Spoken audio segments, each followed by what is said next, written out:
teman-teman, selamat datang di video kami. Kami dari kelompok 6, tim 1 materi Aljabar. Perkenalkan, nama saya Nami Ramati Putri. Saya Adina Maharani. Saya Anissa Saraswati Santoso. Dan saya Aisyah Kamila Putri. Dalam video ini kami akan membahas tentang konsep aljabar, persamaan, dan pertidaksamaan linear. Mari kita mulai perjalanan matematika kita bersama. Pertama-tama, saya akan menjelaskan apa itu konsep aljabar. Aljabar adalah salah satu bagian dari bidang matematika yang luas bersama-sama dengan teori bilangan, geometri, dan analisis.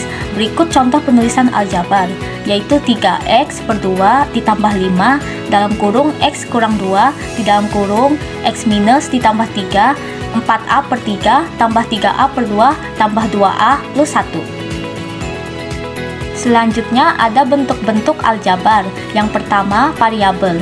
Variabel adalah lambang pengganti nilai yang belum diketahui. Contohnya, dalam bentuk aljabar 2x ditambah 7, variabelnya adalah x.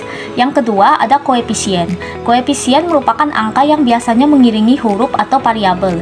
Contohnya, dalam bentuk aljabar 2x tambah 7, koefisiennya adalah 2. Yang ketiga ada konstanta. Konstanta merupakan angka yang terdapat dalam persamaan dan berdiri sendiri. Dalam bentuk aljabar 2x tambah 7, konstantanya adalah 7. Yang terakhir ada suku. Suku adalah bagian dari bentuk aljabar yang dipisahkan oleh operasi hitung, yaitu A. Suku sejenis dan B. Suku tak sejenis. Baik, selanjutnya ada operasi hitung aljabar. Jadi operasi hitung aljabar ini terbagi menjadi 4. Yang pertama itu ada penjumlahan, yang kedua ada pengurangan, dan ketiga ada perkalian, dan keempat ada pembagian. Ya, yang pertama yang kita bahas adalah penjumlahan aljabar. Untuk rumusnya itu ada AN plus BN sama dengan A plus B dan menghasilkan N. Ya, untuk keterangannya itu, A dan B ini sebagai koefisien dan N ini sebagai variabel. Kita lihat pada contoh pertama itu, ada 3x plus 5x sama dengan 3 plus 5 dan menghasilkan 8x. Nah, ini nih, kenapa bisa dijumlahkan secara langsung koefisiennya? Karena variabel mereka ini sama, sehingga bisa langsung dijumlahkan antara A dan B, sehingga menghasilkan variabel yang sama. Ya, kita lihat pada contoh kedua itu 2A plus 4B. Di situ tertera tidak dapat dioperasikan. Nah, karena variabel antara dua koefisien ini berbeda sehingga tidak dapat dioperasikan. Yang kedua, pengurangan aljabar itu dirumuskan sebagai AN kurang BN sama dengan A kurang B dan menghasilkan N. Keterangannya itu sama seperti tadi. A dan B itu sebagai koefisien dan N adalah sebagai variabel. Kita lihat pada contoh 1 itu, tentukan pengurangan 7A plus 4B oleh 8A kurang 6B. Next. Yang ketiga ada perkalian aljabar. Jadi perkalian aljabar ini mengikuti beberapa aturan. Yang pertama itu ada perkalian antara angka dan variabel. Jadi perkalian antara angka dan variabel ini, jika A adalah bilangan dan X adalah variabel, maka hasil perkaliannya itu ditulis sebagai A kali X atau lebih sering AX. Ya, contoh soalnya itu, hitunglah hasil perkalian dari 5A jika A sama dengan 3. Yang kedua ada perkalian antara dua monom. Jadi perkalian antara dua monom ini, jika kita mengalikan dua monom, misalnya 3x dan 4y, hasilnya adalah perkalian koefisien dan perkalian variabel yang sejenis. Pada contoh itu ada 3x dikali 4y sama dengan 12xy. Jadi pada contoh ini nih, perkalian koefisiennya itu dikalikan dan variabelnya juga dikalikan. Jadi 3 dikalikan 4 dan x itu dikalikan y. 3 dikali 4 adalah 12 dan xy dikali y itu sama dengan xy. Jadi hasilnya adalah 12xy. Next. Ya, yang ketiga ada perkalian dengan pangkat. Jadi perkalian dengan pangkat ini ketika mengalikan dua bilangan berpangkat dengan basis yang sama, maka pangkatnya akan dijumlahkan.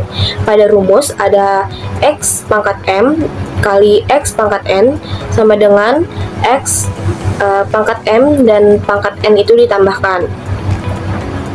Ya, pada contoh soal itu ada soal hitunglah hasil perkalian dari 2x pangkat 3 dikali 4x pangkat 2. Jadi untuk contoh soal ini nih, 2 dikali 4 itu hasilnya 8, dan pangkat 3 ditambahkan dengan 2 itu hasilnya 5. Jadi hasilnya adalah 8x pangkat 5. Ya, yang keempat ada aturan distribusi. Jadi aturan distribusi ini jika ada perkalian yang melibatkan penjumlahan atau pengurangan dalam tanda kurung, kita distribusikan perkalian tersebut ke setiap suku di dalam kurung. Pada contoh itu ada A dalam kurung B plus C sama dengan A kali B plus A kali C. Nah, untuk ini pada contoh soal itu ada hitunglah hasil dari 3 dalam kurung 2x plus 4 sama dengan, dan akan menghasilkan 3 dikali 2x plus 3 dikali 4 akan menghasilkan 6x plus 12. Baik, yang keempat itu ada pembagian aljabar. Jadi pembagian dalam aljabar ini juga mengikuti aturan tertentu. Yang pertama ada pembagian monom, di mana pembagian antara dua monom ini dapat diselesaikan dengan cara membagi koefisien dan mengurangi pangkat yang sama pada variabel. Kita lihat pada contoh soal tersebut, tentukan hasil pembagian bentuk aljabar 12x pangkat 2 dibagi dengan 4x. Jadi untuk pembahasannya ini ada 12 ini dibagi dengan 4 dan menghasilkan menjadi 3, 4 dibagi dengan 4 dan menghasilkan 1. Nah, untuk variabelnya itu x2 dikurang dengan x adalah 1, sehingga 3x sehingga menghasilkan 3x karena variabelnya itu x2 dikurang x sehingga menghasilkan x saja. Yang kedua ada pembagian dengan pecahan. Jadi untuk pembagian dengan pecahan ini, jika kita membagi monom dengan pecahan, kita dapat membalik, membagi, dan mengalihkannya. Kita lihat pada rumus tersebut ada A per B dibagi dengan C sama dengan A kali C bagi B. Itu pada contoh soal itu ada bagilah 6x pangkat 2 plus 9x dengan 3x. Jadi 6x itu dibagi dengan 3x dan 9x itu dibagi dengan 3x sehingga menghasilkan 2x plus 3. Selanjutnya ada pembagian dengan pangkat. Jadi pembagian melibatkan bilangan berpangkat dengan basis yang sama, maka pangkatnya akan dikurangi. Contohnya itu pada rumus x pangkat m dibagi dengan x pangkat n, maka menghasilkan x pangkat m dikurangkan dengan pangkat n. Contoh soal, sederhanakan 15x pangkat 5 dibagi dengan 5x pangkat 3. Jadi 15 ini dibagi dengan 5 hasilnya 3. 5 pangkat 5 itu dikurangkan dengan pangkat 3, maka hasilnya adalah 2 sehingga menghasilkan 3x pangkat 2 itu. Ya, selanjutnya ada pembagian polinom. Jadi untuk membagi polinom ini dengan monom atau polinom lainnya, kita dapat menggunakan pembagian panjang atau pembagian sintetik. Pada contoh soal tersebut dapat kita lihat ya, pembagian itu panjang. Ya, dalam kurung yang pertama itu 2x pangkat 3 dikurang 5x pangkat 2 ditambah 4x ditambah 3, dan yang dalam kurung yang kedua itu ada 2x pangkat 3 dikurang 5x pangkat 2 ditambah 4x plus 3. Jadi dibagikan kedua kurungan ini dibagikan dengan kurung yang pertama x kurang 3 dan x kurang 3 juga. Baik, selanjutnya ada aturan perkalian dan pembagian. Yang pertama ada perkalian dan pembagian bersifat komutatif. Artinya urutan operasinya ini tidak akan mempengaruhi hasil. Kita lihat pada contoh soal yang pertama, itu ada 3 dikali 4 sama dengan 12 dan 4 dikali 3 sama dengan 12. Ini pada bentuk perkalian. Nah, jadi hasilnya tersebut akan sama walaupun urutan operasinya itu berbeda. Jadi kayak 3 dikali 4 hasilnya 12. Jika dibalik 4 dikali 3 akan menghasilkan hasil yang sama yaitu 12, sehingga urutan operasinya ini tidak mempengaruhi hasil. Kita lihat pada contoh yang kedua itu 12 dibagi 3 sama dengan 4 atau 12 dibagi 4 sama dengan 3. Ini dalam bentuk pembagian. Jadi hanya beda urutannya saja. Tetapi walaupun urutan operasinya ini tidak akan mempengaruhi hasilnya itu. Baik, yang kedua ada perkalian dan pembagian bersifat asosiatif, di mana urutan pengelompokannya itu tidak akan mengubah hasil. Kita lihat pada contoh soal yang pertama. Hitunglah hasil dari operasi berikut. 2 dikali 3 dikali 4, itu 2 kali 3-nya dalam kurung, maka yang kita kali duluan adalah yang ada di dalam kurung. Jadi 2 dikali 3 adalah 6, 6 dikali 4 sama dengan 24. Gitu. Yang kedua, itu hitunglah hasil dari operasi berikut. 12 dibagi 3 itu dalam kurung, dibagi dengan 2. Jadi 12 dulu kita bagikan dengan 3, itu hasilnya adalah 4, dan 4 dibagi dengan 2, hasilnya adalah 2. Next, jadi ada pembagian bukan operasi yang bersifat komutatif. Jadi pembagian bukan operasi yang bersifat komutatif ini akan mempengaruhi hasil urutannya tersebut. Contohnya pada penjumlahan A plus B sama dengan B plus A, pada perkalian A kali B sama dengan B kali A. Pembagian tidak komutatif itu pada A dibagi B, maka tidak bisa jika B dibagi dengan A, karena kan menghasilkan hasil yang berbeda.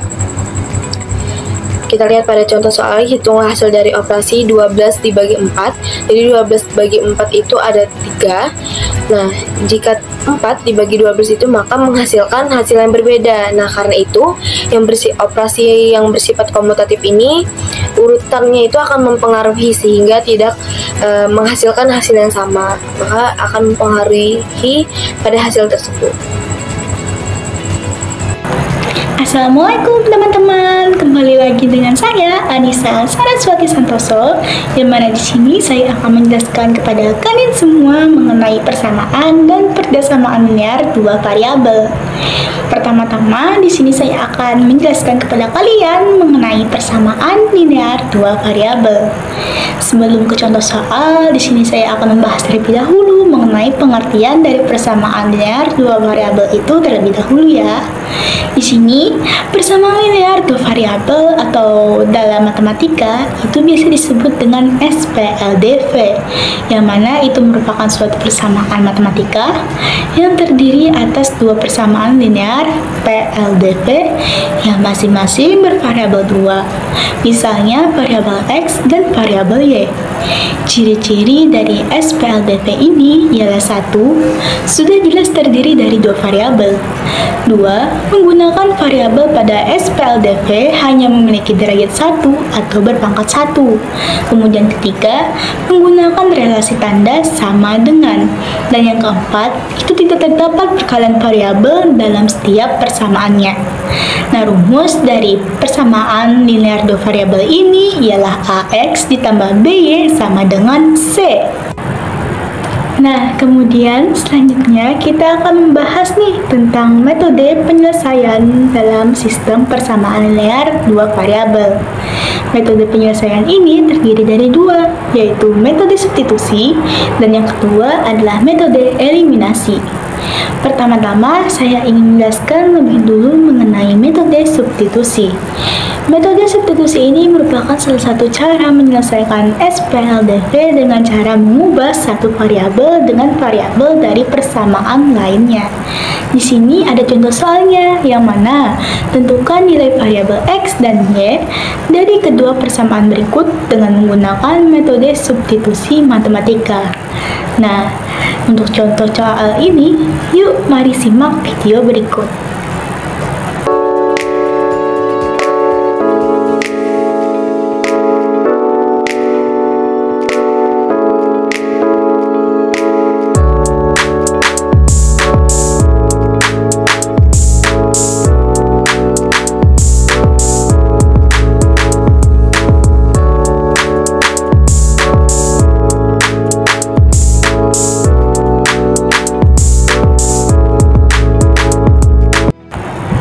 Kemudian selesai dari metode substitusi, kita akan lanjut ke metode yang kedua, ialah metode eliminasi.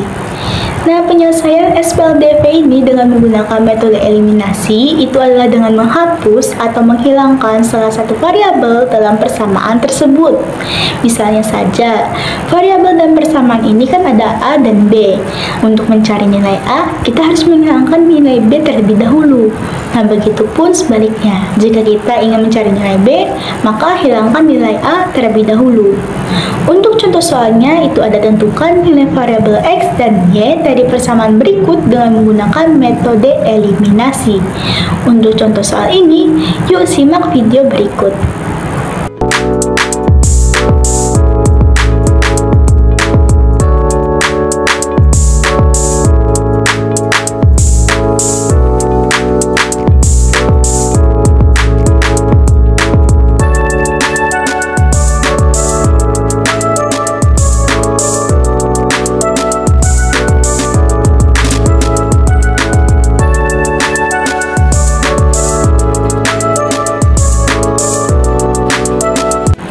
Nah, setelah selesai penjelasan tentang materi serta contoh soal dari metode penyelesaian, kita akan lanjut nih ke contoh soal cerita persamaan linear dua variabel. Yang dimana di sini soal ceritanya adalah seseorang membeli 4 buku tulis dan 3 pensil. Ia lalu membayar Rp19.000. Kemudian jika ia membeli 2 buku tulis dan 4 pensil, ia harus membayar Rp16.000.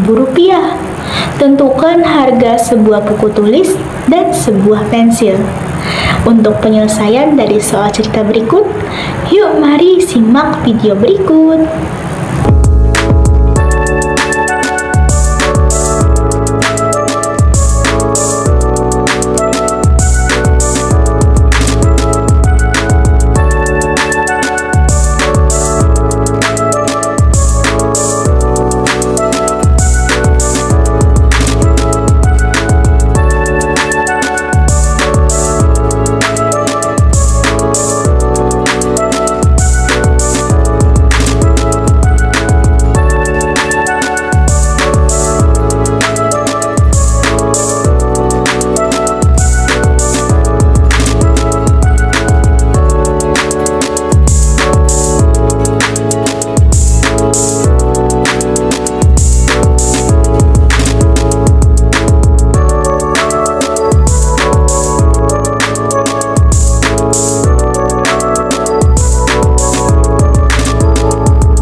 Sudah selesai nih penjelasan mengenai persamaan linear dua variabel.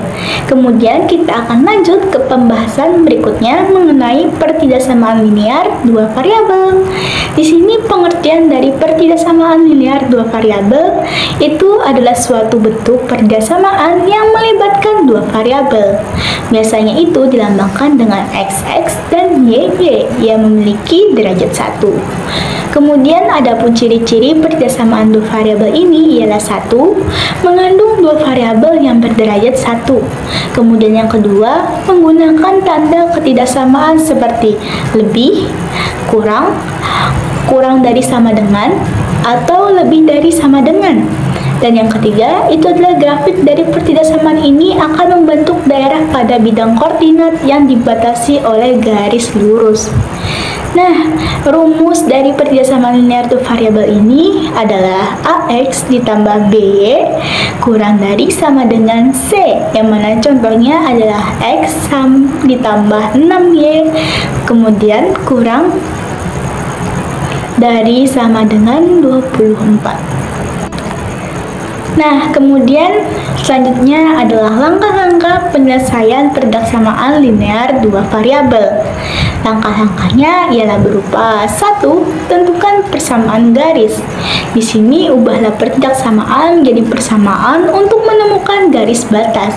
Kemudian kedua, cari titik potong. Hitung titik potong garis dengan sumbu X dan sumbu Y. Kemudian ketiga, gambarlah garis. Gambarlah garis yang diperoleh dari langkah sebelumnya pada sistem koordinat Cartesius. Kemudian keempat, ujilah titik. Dan kelima, arsir daerah penyelesaian. Arsirlah daerah yang memenuhi pertidaksamaan sesuai dengan hasil uji titik. Itulah langkah-langkah untuk menyelesaikan persamaan linear dua variabel. Nah, dan yang terakhir, kita akan membahas tentang contoh soal pertidaksamaan linear dua variabel. Di sini, contoh soalnya berupa soal cerita, yang mana Fern sedang berada di acara festival makanan. Di acara tersebut, ia membeli dua jenis makanan favoritnya, yaitu takoyaki dan sate cumi. Harga setiap makanannya pun juga terbilang murah. Total harga yang harus dibayarkan oleh Fern untuk membeli 6 buah takoyaki dan 3 tusuk sate cumi itu masih di bawah Rp72.000. Kemudian di sini ialah tentukan daerah penyelesaian yang menunjukkan kemungkinan harga makanan dari Fern. Nah, untuk contoh soal sini, penyelesaiannya mari kita simak video berikut.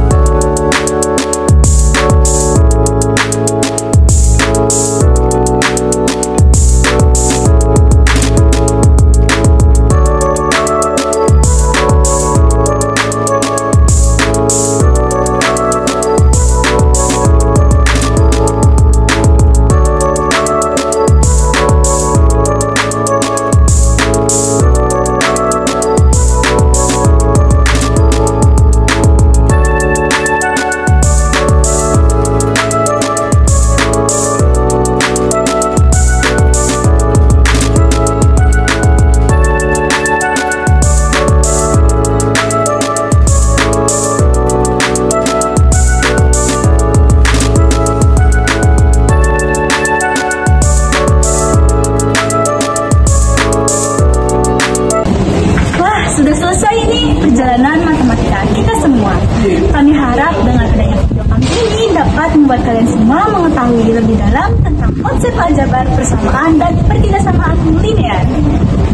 Dan jika kalian memiliki pertanyaan atau topik lain yang ingin dibahas, jangan ragu untuk berkomen di bawah.